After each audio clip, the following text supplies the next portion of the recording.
होती की जाता जाता एक वेळेस तुम्ही ते गीत सादर करायला पाहिजे। तर पूर्वीची शेती कशी होती, मधल्या काळातली शेती कशी झाली, आजची शेती कशी पाहिजे आणि उद्याची शेती कशी असावी हे आपण माऊली कापसे सरांच्या माध्यमातून या ठिकाणी आपण शिकलोच।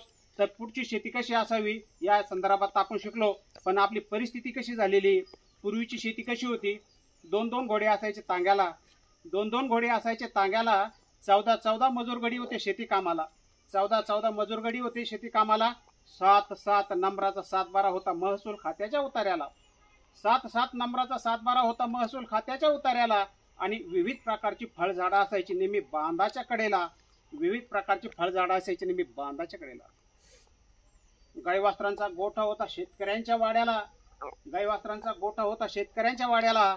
आणि नातवाची संगत असायची नेहमी जेवणाच्या पंक्तीला, नातवाची संगत असायची नेहमी जेवणाच्या पंक्तीला।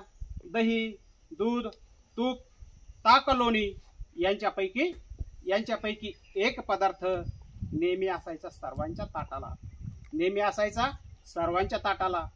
त्याचबरोबरीने भरड धान्य, कडधान्य, गळीत धान्य भरपूर प्रमाणात असायचं सर्वांच्या पोटाला।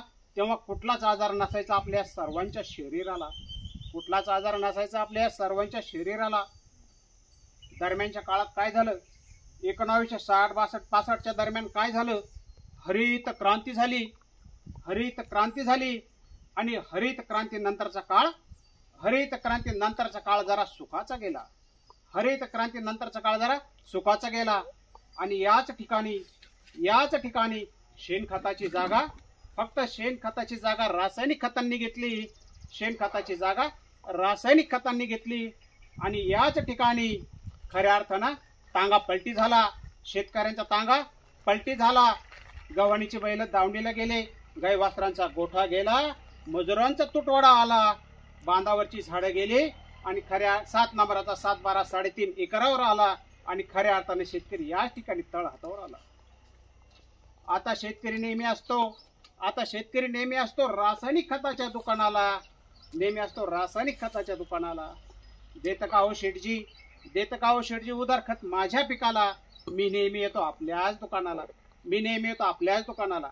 आणि खऱ्या अर्थानं शेतकरी नेहमी रासायनिक खताच्या दुकानाला जाऊन कर्जबाजारी झालाय, नेहमी रासायनिक खताच्या दुकानाला जाऊन कर्जबाजारी झालाय। म्हणून सांगावंसं वाटतं पुन्हा खऱ्या अर्थानं शेतकऱ्यांना प्रशिक्षणाची गरज आहे, माऊली कापसे सरांची गरज आहे, विषमुक्त शेतीची गरज आहे।